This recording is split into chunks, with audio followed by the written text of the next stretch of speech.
इन साथियों, आज की वीडियो में आप लोगों को स्वागत करता हूं। तो दोस्तों, आज की वीडियो में सीआईडी सीजन 2 का 36 एपिसोड को रिव्यू करने वाला हूं। तो दोस्तों, चलिए वीडियो को शुरू करते हैं। स्टार्टिंग पे दिखाया गया है कि दया सर और अभिजीत सर के बीच में झगड़ा हो रहा है। दया सर पूछ रहे थे अभिजीत सर तुम कहाँ थे, फिर अभिजीत सर बोलते हैं कि मुझे याद नहीं है। फिर दो खून के इल्ज़ाम लगाते हैं दया सर अभिजीत सर के ऊपर। फिर वहाँ पे एसीपी आयुष्मान आ जाते हैं। फिर पता चलता है कि एसीपी आयुष्मान को दया सर ने बोला था कि अभिजीत सर के ऊपर नज़र रखने के लिए। फिर जो है कुछ दिन बाद वाली मर्डर केस दिखाया गया है। वहाँ पे वो दोनों नया ऑफिसर गए होते हैं इन्वेस्टिगेशन करने के लिए। फिर उनको मिलता है एक स्टैम्प वो लाश की जो है हाथ पे, और उसके बाद पता करने के लिए जो है वो बोलते हैं। फिर उसके बाद जो है फिर इधर हॉस्पिटल में सचिन सर को दिखाया गया है। वो सही हो गए होते हैं और वो वही मर्डर केस को टीवी पे देख रहे होते हैं।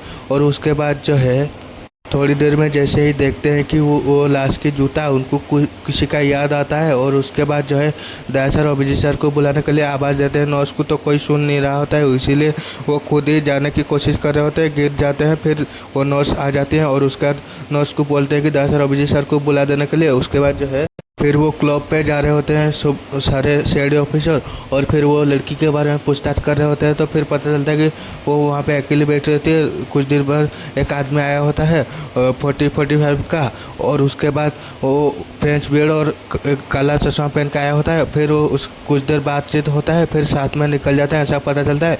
और सीसीटीवी फुटेज के बारे में पूछते हैं तो जो है वहाँ पे नहीं होता है, और क्लाइंट की प्राइवेसी मेंटेन करने के लिए हमें नहीं लगा है, ऐसे क्लब वाले बोलते हैं। फिर जो है फिर पंकज बोलता है कि एक काला चश्मा पहन के जो आदमी आया था ये गड़बड़ हो सकता है। और उसके बाद उधर दिखाया गया है कि तब तक दया सर सचिन सर के पास पहुंच चुके हैं। और सचिन सर बताते हैं कि वो जो जूता जो है वो बारबोसा के दो साथी पहन के आए हुए होते हैं, और वहाँ पे जूते में आई का निशान होगा ऐसा, और सारे डिटेल्स बता देते हैं। फिर दया सर बोलते हैं कि ये तो कोई कोइंसिडेंस भी हो सकता है। फिर सचिन सर बोलते हैं कि हो सकता है, लेकिन हमको कोई भी छोटा लीड को भी पकड़ना पड़ेगा, और नजरअंदाज करेंगे तो बारबोसा तक हम नहीं पहुंच पाएंगे, ऐसा बोलते हैं सचिन सर। फिर जो है फिर दया सर को फ़ोन करते हैं। पूर्वी मैम बोलते हैं कि एक लाश मिली है बीच के पास, आप जल्दी आ जाए। फिर सब लोग वहाँ पे पहुँचते हैं। फिर पता चलता है कि जैसे ही सब लोग वहाँ पे जाते हैं, दया सर को जैसे ही सचिन सर ने बताया था वैसे ही हुआ था, वो जूता में आई का निशान होता है। फिर दया सर सोच रहे होते हैं कि कोई आई गैंग को ख़त्म तो नहीं कर रहा है, तो जैसे कि हम वहाँ पे नहीं पहुँच पाए। फिर उनको कोई आइडेंटिफिकेशन मार्क भी नहीं मिलता है, कोई गवाह भी नहीं मिलता है, और पिछले लाश की तरह ऐसा इसके भी साथ हुआ था। और फिर जो है फिर पंकज बोलते हैं कि कोई भी ऐसा कुछ नहीं बता रहा है, और भरोसा करे भी तो किस पे। फिर दया सर मन में सोच रहे हैं कि वही तो पंकज की भरोसा करे तो करे किस पे, अगर कोई अपना ही मिल के एसीपी सर को मारा है ऐसा सोच रहे थे दया सर। फिर जो है फिर कोई जूस की दुकान पे दया सर कोई प्रिया नाम की औरत के पास जाती है मिलने के लिए, और उसके बाद कुछ नंबर देते हैं उनको, ये पता करो कि कहाँ थे 20-25 दिन में पहले। और फिर पता चलता है कि ये तो उनकी टीम की मेंबर की नंबर है। और फिर उसके बाद जो है फिर पता चला कि एसीपी आयुष्मान भी वहाँ पे होता है, और फिर वो फ़ोटो क्लिक करके किसी को भेजता है कि पता करो कि औरत कौन सी है। और फिर जो है फिर इधर फॉरेंसिक लैब दिखाया गया है, और डॉक्टर गार्गी बोलते हैं कि वो नियोफाइट नाम की जहर से इन दोनों की मौत हुई है। फिर पूर्वी में बोलते हैं कि वो तो दोनों डॉक्टर और नर्स की मौत हुई थी उसी जहर से। फिर पंकज बोल देते हैं कि नियोफाइट हमारी लैब से चुराई गई थी। और फिर वो दोनों नए ऑफिसर को पता चल जाता है। फिर एसीपी को बताने के लिए जा रहे होते हैं, लेकिन पूर्वी मैम उनको मना कर देते हैं कि एसीपी को नहीं बताने के लिए। फिर जो है फिर इधर दया सर को दिखाएगा, दया सर के जा रहे होते हैं, प्रिया जी का कॉल आ जाता है। फिर वो बता देते हैं कि सारे ऑफिसर क्लीन है, लेकिन वो अभिजीत जो है तीनों क्राइम सीन के पास ही उसी टाइम पे मौजूद था, और ये कोई कोइंसिडेंस भी हो सकता है, ऐसा वो प्रिया जी बताती है। और उसके बाद जो है फिर एक किसी को कॉल करते हैं, अभिजीत सर का फ़ोटो भेज के फ्रेंच बियर्ड और काला चश्मा लगा के जो है वो बारटेंडर को कॉल करते हैं, और उसके कंफर्म करते हैं फ़ोटो दिखा के। फिर जो है अब दया सर गाड़ी चलाते हुए सोच रहे होते हैं, और अभिजीत सर तो गोवा पे हैं, और ये कैसे हो सकता है कास्को क्लब और वो क्राइम सीन पे। फिर जो है फिर अभिजीत सर के पास जाते हैं, चाय पीते हैं, हंसी मजाक करते हैं, और उसके बाद गाँव से क्या लाए हो ऐसा कुछ तो बातचीत करते हैं। फिर उसके बाद वहाँ से आ जाते हैं। फिर जो है बाहर आने के बाद इधर उधर कुछ देखते हैं। फिर जो है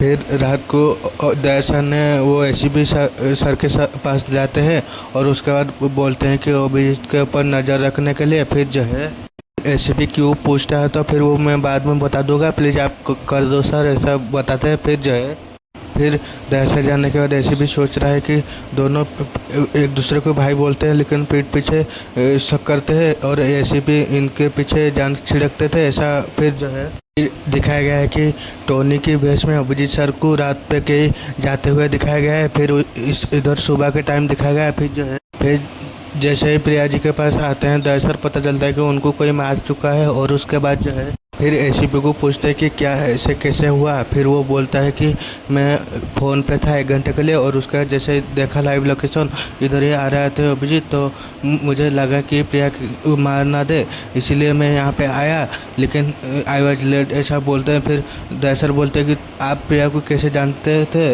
फिर ऐसा बोलते हैं तो फिर बता देते हैं कि उनके ऊपर भी नज़र रखा जा रहा था और उनके सारे चीज़ें पता था उनको। और फिर जो है इतना सही गैस कैसे हो सकता है ऐसा पूछते हैं तो दहशत फिर वो बोलते कि आप मुझ पर शक कर रहे हो, मैं अभिजीत सर को देखा था और डेटा भी दे सकता हूँ इसीलिए मैं आपको बुलाया, ऐसा वो बोलते हैं। फिर जो है फिर दहशत अभिजीत सर के घर पे जाते हैं और कल रात कहाँ थे और खून की इल्जाम लगाते हैं और उसी बीच लेके झगड़ा हो जाता है उन दोनों के बीच में।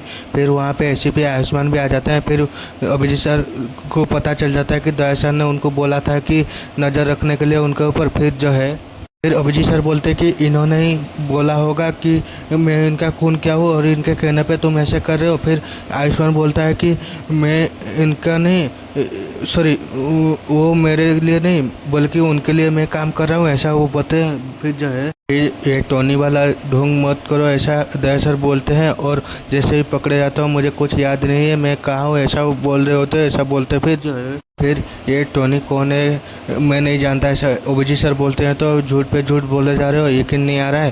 फिर अभिजीत सर बोलते हैं कि अगर यकीन नहीं है तो दरवाज़ा खुला है, जा सकते हो। फिर दहशत बोलते हैं कि अभी तो मैं जा रहा हूँ लेकिन फिर आऊँगा, हथकड़ी और फोर्स के साथ आऊँगा, ऐसा बोल के चले जाते हैं वहाँ पे। और उसके बाद बेस के पास दहशत और आयुष्मान जो है वहाँ पे होते हैं और फिर पूछते हैं कि ये टोनी कौन है। और फिर दहशत बता देते हैं कि अभिजीत का सर का स्प्लिट पर्सनालिटी डिसऑर्डर है और ये डॉक्टर शालू ने भी कंफर्म किया था, ये कभी उनके दिमाग से नहीं जाएगा। फिर ऐसा बताते हैं उसी के बारे में और थोड़ा बातचीत होता है। फिर उनका ट्रिगर पॉइंट क्या है और कैसे वो ट्रिगर होता है और ऐसा पूछ रहे होते हैं अब दहशत को। फिर जो है फिर इधर पूर्वी में हमको दिखाया गया है और दहशत ने उनके ऊपर नज़र रखा रहे थे, ये भी उनको पता चल जाता है। और एसीपी और दहशत के बीच में जो भी कुछ बातचीत हुआ था वो भी पूर्वी में हमको पता चल जाता है, ऐसा पता चलता है, सारी चीज़ें उनको पता चल जाता है और ऐसा पता चलता है। उसके बाद जो है अभिजीत सर के साथ एक और नंबर भी वहाँ पे था तो उनको पता करते हैं तो कोई क्रिमिनल निकलता है और उसके घर पे जैसे ही जाते हैं कोई बोंजो नाम का क्रिमिनल, वो मर चुका था तब तक। और उसके बाद जो है फिर उनको उनके फ़ोन पे मनी नाम का सेव हुआ नंबर मिलता है। और उसके बाद इधर दिखाया गया है कि दया सर को पूछते होते हैं आयुष्मान की वो टोनी कौन है उसके बारे में, वो सारे चीज़ें दया सर ने बता देते हैं। और उसके बाद लास्ट में पूछते हैं कि इसका ट्रिगर पॉइंट क्या है, वो जो है पूछ रहे होते हैं। उसके बाद जो है फिर अभिजीत सर को एक कॉल आता है, कॉल में क्या कुछ बोलता है वो पता नहीं है, लेकिन उसके बाद ही वो टोनी के बेस में दया सर को मारने के लिए चले जाते हैं। और उसके बाद दया सर को मारने ही वाले होते हैं, फिर दया सर उनको पकड़ लेते हैं। उसके बाद वहाँ पे आयुष्मान भी आ जाता है और उसके बाद जो है उनको ब्यूरो ले जाते हैं और पूछताछ करते हैं और जितने भी इल्ज़ाम उनके खिलाफ था वो सारी चीज़ें उनको बताते हैं। और वो सारी चीज़ें देख के पंकज को जो है बहुत ही बुरा लग रहा होता है। फिर वो चले जाते हैं और उसके बाद डॉक्टर गार्गी के साथ अभिजीत सर का जो है गाड़ी चेक करते हैं तो एक तितली मिलती है जो कि सिर्फ गोवा पे मिलता है और उसी को दिखा के जो है प्रूव कर देते हैं कि अभिजीत सर उस टाइम पे गोवा पे थे। और उसके बाद अभिजीत सर वहाँ पे चले जाते हैं वहाँ से। फिर उसके बाद जो है और फिर एक नंबर के बारे में दया सर को पता चलता है कि वो मनी के नाम पे उसी क्रिमिनल के फ़ोन पे सेव था, लेकिन उसका ओरिजिनल वो जो है टोनी के नाम पे था सिम, ऐसा बताते हैं और सारे सबूत दे रहे होते हैं। तब तक पंकज जाके जो है वो सबूत भी दिखा देते हैं। उसके बाद अभिजीत सर वहाँ पे चले जाते हैं वहाँ से। फिर जो है अभिजीत सर वहाँ से जाने के बाद एसीपी भी सॉरी दया ऐसा बोल के वहाँ से निकल जाते हैं। फिर जो है फिर दया सर मन में सोच रहे थे कि कौन सही और कौन गलत, कौन अपना कौन पराया, यह दोस्त भी है या दुश्मन भी है, अपने बीच में एक गद्दार को पाला है।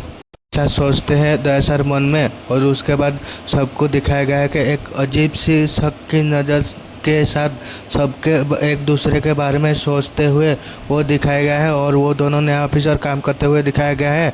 और फिर जैसे अभिजीत सर घर पे जाते हैं और उसके बाद वो जो सबूत के तौर पे पंकज दिखाया था दया सर को, और उसी तरीके से बहुत सारे तितली अभिजीत सर के घर पे होता है वो दिखाया गया है।